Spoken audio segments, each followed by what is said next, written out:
Yechi Adonai Morim Rabbeinu Mashiach Leilam Vaed.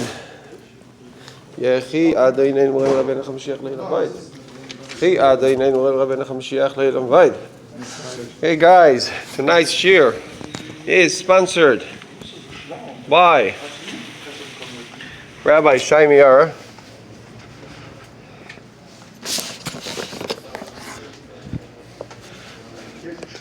This is just for now, so we can make it stand firmly. Pretty sure this will do the trick.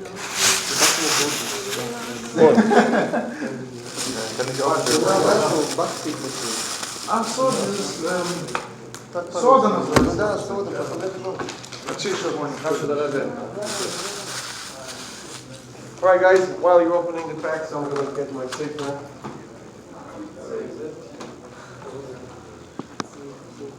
Weil wir Nuttenbungi.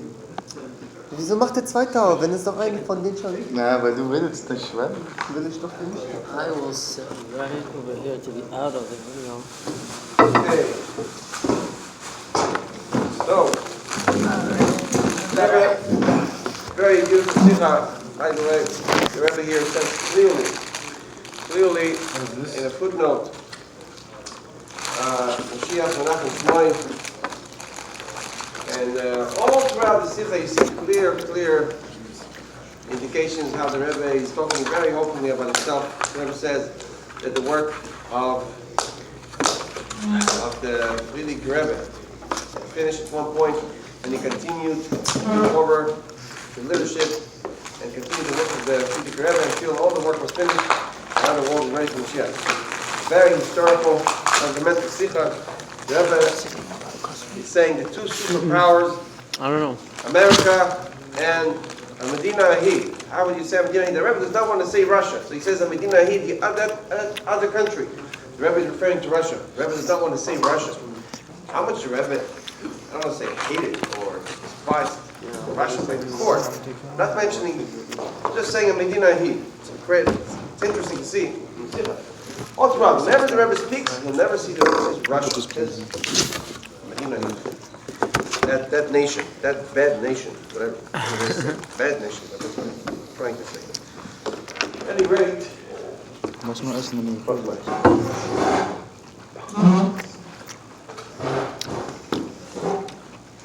going to bring one napkin.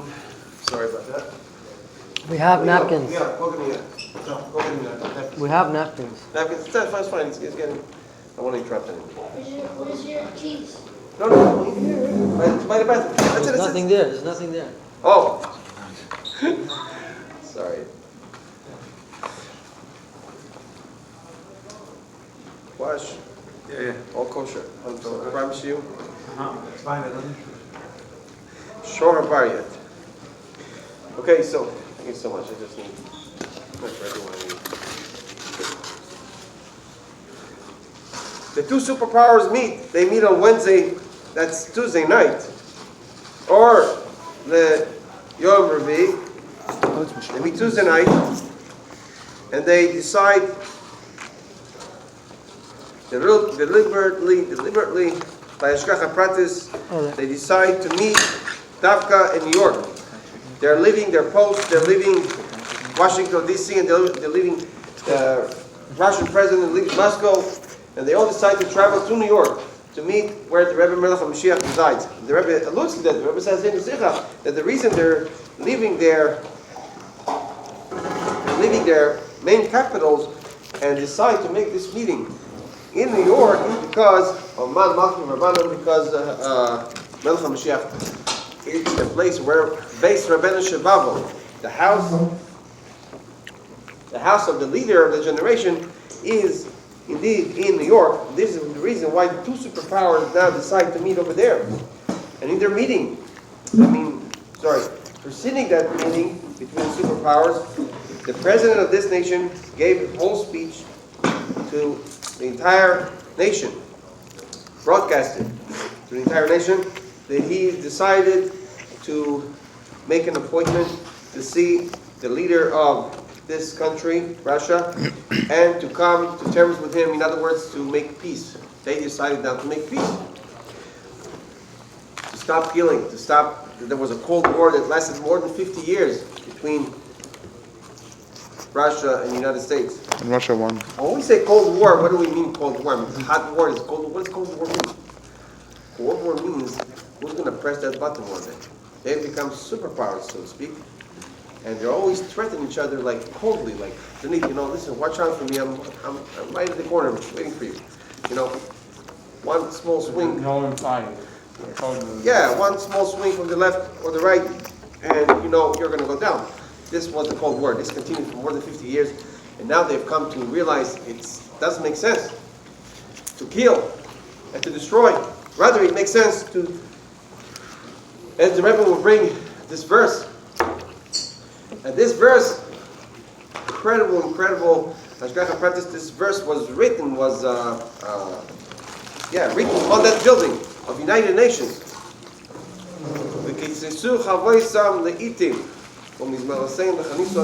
That they will turn their swords into plowshares, into tools of agriculture. And they both come and meet. And the meeting started on Wednesday. And it went on all the way to Shabbos. And Shabbos, the Rebbe came out and said the Sikha. And the Rebbe says everything is Hashgacha practice. We know this. So we spoke about the place, how the place shows a big Hashgacha. They want one spread this whole week. The place feeds. You know this? Huh? Yeah, I brought it. Yeah. Guys, there's beets, there's hearts of palm, olives. Take them. Okay. Continuing, the Rebbe says, just a great sikha, just amazing sikha. I don't know how to start now, how to finish. I have to go by the book. The Rebbe says we have to understand why this took place on Shabbos mishpatim. Mishpatim are laws, talk about laws between men and Hashem, men and Beis Hamikdash, mainly between men and men. And how all this relates, obviously, and mainly how all this relates to Geula Mitzvah Hashem. That goes on. That the time it took place is Wednesday night. It started Wednesday night, went on all the way to Shabbos, continued including Shabbos.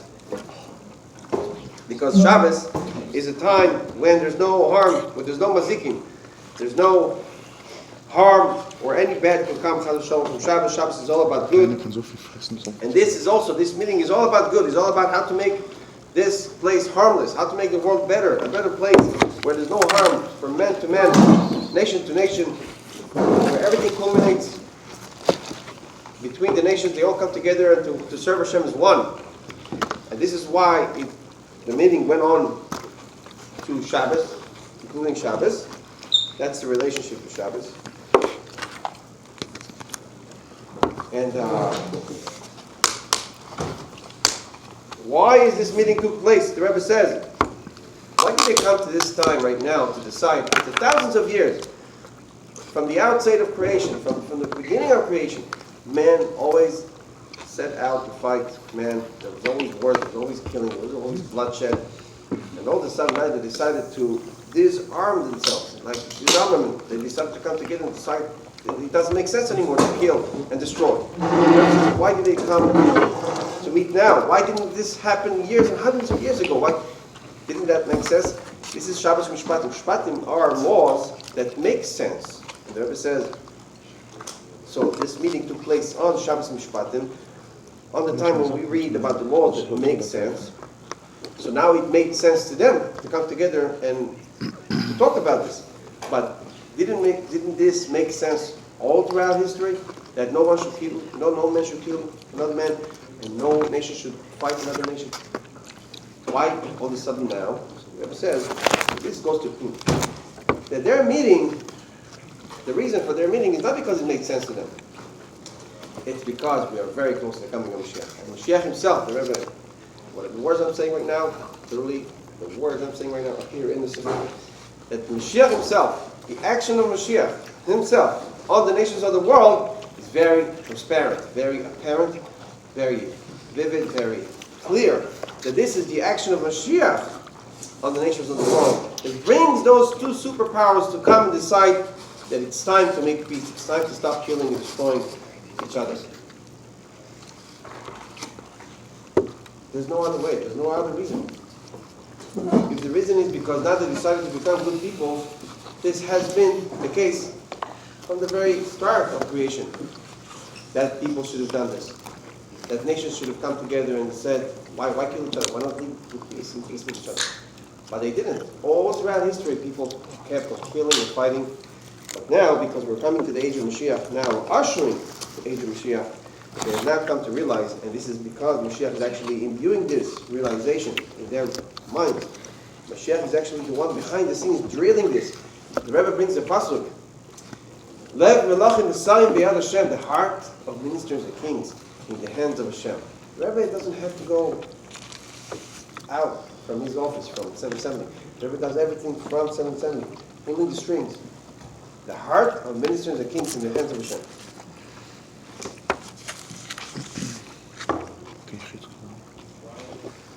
The Rebbe goes on to say another very special point, that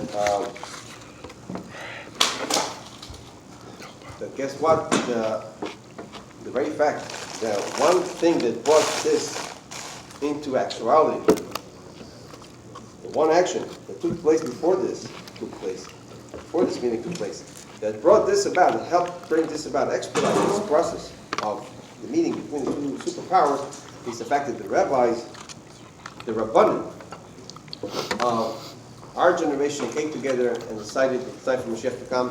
The Rebbe alludes, the Rebbe gives a whole paragraph talking about the psakim, the ruling that was brought in front of him, that he is King Mashiach, that he fulfills all the signs that the Rambam, the great Rambam, enlisted in order to identify who Mashiach is. The Rebbe says that the very fact that this took place now in our generation, this is one of the main causes for these two superpowers to come together and declare that they want to make peace with each other. So you see how much it is important for the rabbis to come together and agree that they actually accept the Rebbe as Mashiach. And this is what causes us to become much faster. As we can see very nicely, all the rabbis of the world today are coming to agree that the Rebbe is Mashiach. How easy it is. Rebbe goes to connect this now to the Parsha. And the Rebbe says, this was said in Parsha Mishpatim. We see something very special in Mishpatim, laws, the portion that discusses all the laws, that this portion comes in continuation to Parsha of Yitro. Yitro is Matan Torah. The world was given the Torah. The Jewish people were given the Torah. Then comes Mishpatim, and now will come Truma. Truma discusses the building of the tabernacle. And the Rebbe says, not just the building of the tabernacle, but the building of the first Beis HaMikdash and the second Beis HaMikdash, and mainly, the Rebbe says, mainly the third Beis HaMikdash. That's what Truma is talking about. And Itroi was talking about Torah, and Mishpatim is talking about Sanhedrin. Sanhedrin is the Jewish court. And Sanhedrin, the Jewish court, is right in between giving of the Torah and the discussion about the building of the Beis HaMikdash. Why is it coming in between the two? The Rebbe says because it comes to declare. The Rebbe even tells you the order of the portions. Why the order is this way? The Rebbe is saying Mishpatim is in between the building of the Beis HaMikdash and the giving of the Torah, to say that this already makes sense. That the building of the Beis HaMikdash laws, like we said, laws are the laws that make sense between man and man and God. The laws that make sense to people to do anyways. All the laws that are discussed in the portion of Mishpatim are laws that make sense. And now, since we are so close to becoming a Mashiach, the final revelation of Mashiach, it makes sense for the world to come and make peace with each other. Every man, nation with nation, man with man. To the point, makes so much sense, to the point where now it's time for them to declare outwardly, expressively, and clearly to the whole world that we are coming together now to make peace. That's how much it makes sense to them.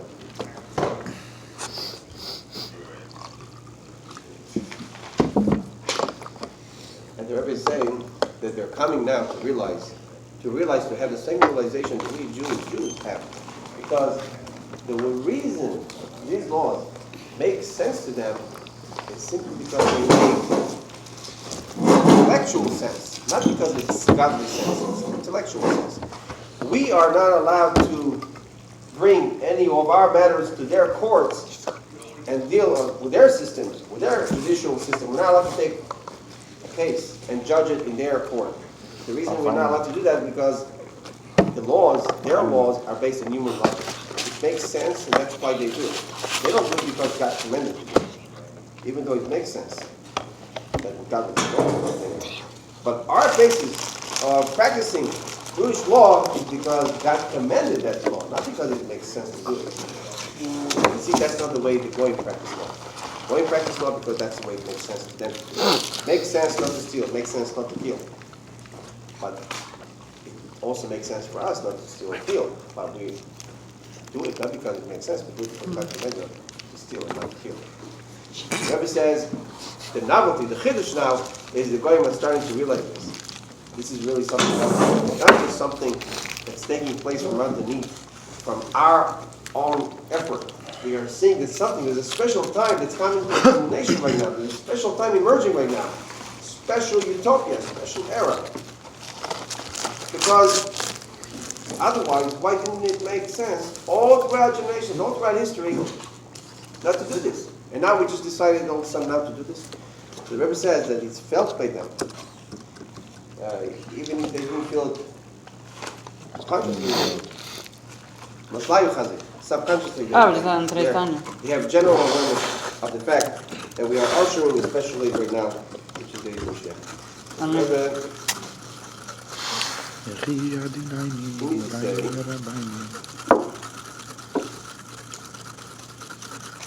That from the Parshat Mishpatim itself, we have the big three Masechtas, three Gemaras. Oh, Baba. Yeah, Baba. Baba. Batra, how do you say the first one? Kama. Batra. The Rebbe says all those three speak about quarrels and fights and laws between man and man. But the third one, the Rebbe says, alludes to one Mishnah that says that begins by saying Shutafim Sharatzer, two partners that wanted. And the Rebbe stops over there, just the three words. Shutafim Sharatzer, 2 words. Two partners that came together and wanted to make peace between the two of them, because the third and final tractate is about the end of Galus. The Rebbe says that it's all equivalent. All three bavas really allude and are parallel to the three main stages of Geula and how Geula unfolds. So the last tractate parallels this last period right now that we're in, which is the end of Galus, and therefore it talks about two partners who came together and wanted. The Rebbe says, the Rebbe continues, they wanted to make peace, they wanted to make good, they have good for the both of them. And that's why that last tractate finishes off. Shutafim Sharatz, two partners who came together. I really advise everyone to read this inside. It's unbelievable, beautifully said. Yeah. And the Rebbe literally says in a footnote over here, see how the Rebbe divides the word miyad. The Rebbe says the Mashiach will come miyad, with all the perushim in miyad, and then the Rebbe says all the perushim, all the meanings of miyad, which means imminently, and all the perushim in mamash. Also the Rebbe says with all the perushim in mamash, the Rebbe says miyad, and the Rebbe says literally how this alludes to the three generations, starting with the Rebbe going back to his father-in-law's father, which is the Rebbe Rashab. So the Rebbe says, the first mem is Mashiach, and then the Rebbe says in parentheses, Mashiach, Menachem Shmoy. The Rebbe really goes ahead and says. First of all, the Rebbe tells us in the beginning of the Sikha that this whole resolution between the two superpowers to meet together and to make peace between each other is because of Mashiach. And right away, the Rebbe says who Mashiach is, Menachem Shmoy. Right away. And then the Yud is Yosef Yitzchak, which refers to the Frierdiker Rebbe, the previous Rebbe, the Rebbe's father-in-law. And the Dalet is Doiber, which refers to the Fidik Rebbe's father, which is Rebbe says Dover, is his second name. Shalom Dover. Rebbe finishes off by saying that we are Parshat mishpatim, and therefore we have to pursue. Mishpatim means laws between man and man, how to make peace. Obviously, the whole point, the bottom line, the gist of all the laws is how to make peace and how to make it, how to coincide, how to live, how to co-ed, to live with each other as people, not get forbid to harm or interrupt anyone else's privacy. This is what mishpatim are all about. So therefore, as a directive for this Shabbos, the Rebbe said that we have to try to pursue peace between man and man, between man and his friend, and family. Family, as Rashi says over there in the Parsha. By the way, it's a beautiful Rashi. Rashi says that anyone who does that, who pursues peace between man and man, family and family, anyone will never see, God forbid, any unfortunate happening in his life. It's a very strong verse. And then the Rebbe says another few directives, finishes off with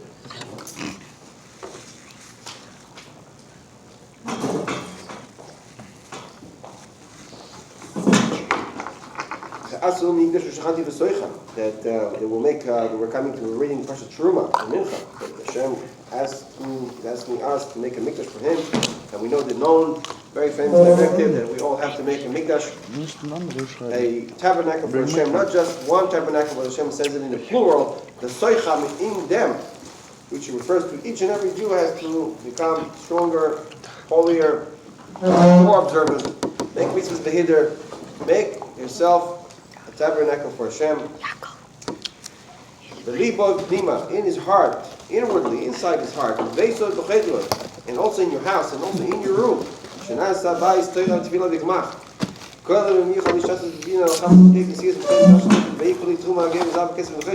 that also the Jewish people contributed in money, physical money, to the construction of the base of Mikdash, and therefore the Rebbe says it's a directive for us this Shabbos to contribute as well, make emphasis, give tzedakah, shuls, yeshivas.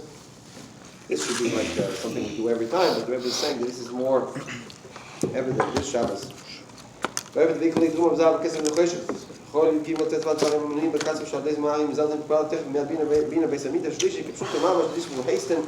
Will expedite, will hasten the coming of Mashiach, the Pshutei, by giving tzedakah, by making sure that we can also increase.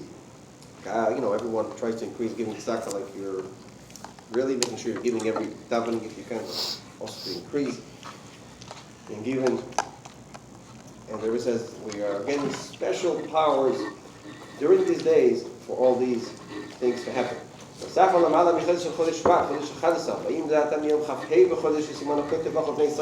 Rebbe is starting to enumerate the days of the month, like the last days of the month, and starting from Chav Hey, the Rebbe said the Sicha on Chav Zayin, Zach.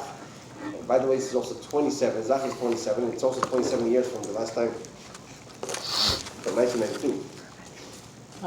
When we physically saw the Rebbe, we know the Rebbe is alive, 100% alive and well now. Still, it was 27 years ago. It was last seen. We've seen a few more occasions after that. Going through the Shvil, to the Pet, giving dollars, a few more occasions, but for everyone to see, it's kind of 1992. So, the Rebbe says that another directive is, the Rebbe said that we are Koi Chafhei B'Chodesh. That's when the meeting took place. It took place the 24th. Last night it started, like Wednesday, Tuesday night. Then it went on to the 25th, 26th, 27th. 27th was Shabbos, Chav Zayin. So the 25th is Chaf Hey. Chaf Hey is the beginning of the pasuk. Koi Savachot Bnei Israel. This is how you should bless the Bnei Israel. And the Rebbe says that this is directed for us. When we come to the bracha of Kohanim, Birkas of Kohanim, when we do the Birkas of Shachar in the morning, that we should really feel a love for every Jew. Really care. We're going to try hard. You have like a little grudge in someone, to love him. To love every Jew, including this Jew. including every Jew. Чорний, що в Really тільки в love бік. each and every Jew. Just like the Rebbe. We say the Birkas Kohanim, we say you bench. This is what we say every morning. So might as well have a kavanah to have a good love and wishing good for each and every Jew. The Rebbe says, "Tzricha le'anu mitoch regesh shel avas Yisrael." You have to feel avas Yisrael when you say this blessing. Especially when this bracha comes after we already said that we accept upon ourselves. I accept upon myself to love each and every Jew. We It said comes after, right? before, we didn't cover. Say that after, We right? said before, we said before. Yeah, the benching is before, right? Yeah. So I don't know what the Rebbe says. No, maybe it means afterwards you say Haredim Makam. Kodim with tefillah. Oh, no, because the Rebbe said Kodim with tefillah means before Shemona Esrei. Not before benching. Not before the benching. Not before the bracha. Before Shemona Esrei. Especially when we know that before Shemona Esrei, we accept upon ourselves to Before davening, Kodim with tefillah. before we start davening shachar. So we Yeah, start- yeah. That's what Rebbe is referring to. Not before we say the bracha. This bracha of Kohanim, that you love each and every Jew. But how can we say that bracha as if I want to bless every single Jew, Right. but using the blessing of the Kohanim if I'm not a Kohen? Kohanim, V'atem tiyu li Kohanim v'am goy So kodesh. real Kohen, okay. We're going to be, we're Kohanim, when Mashiach comes, and essentially Kohanim. Alright? But, the question is still valid. But you still say it every morning. Still say it every morning. Yeah. Still say it every morning. Because the Kohanim, let's call it brachas. This benching that you love every Jew, this blessing represents, includes all the blessings. The Tachlis is Shleimus in the complete manner. In the Malach the Birkas ben Malach Tefillah. B'chad Bachachia Hikari Birkas the Gulam Tisha Shleima. It also includes the Gulam Tisha Shleima. Technic Miyad Mamash. Amen. Okay, and there's more directives over here. Basically, the Rebbe is just arguing the fact that this year will not have two others. It's a leap year, but we're not going to have two others. The Rebbe says this whole next paragraph. The Rebbe is arguing to prove that we're not going to have two others. Why? Because You know Mashiach's why? gonna come? Let's see if you know why. Does that do Mashiach coming and look? That's right. Because Mashiach's going to come, Alright. and the Sanhedrin will decide that you only need one other. That's it.